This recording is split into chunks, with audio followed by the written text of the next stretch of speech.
Let's start by removing the background of the subject.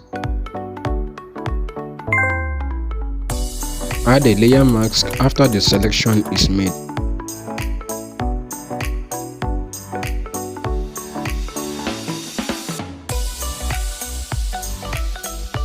Convert image to smart object and create white solid color.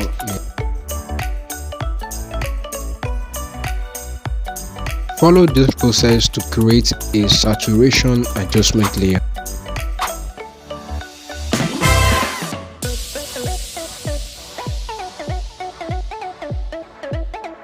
Now drag your second image to the canvas. Resize the image accordingly.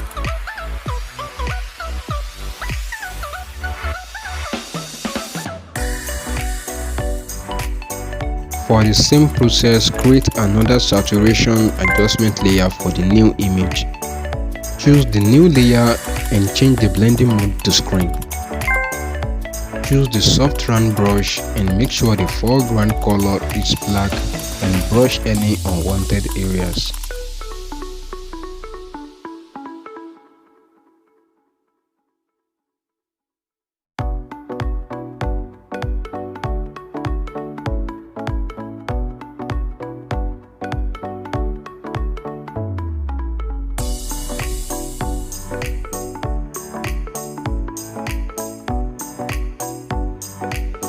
Add a layer mask to the primary subject layer and follow the same process and brush out any unwanted part.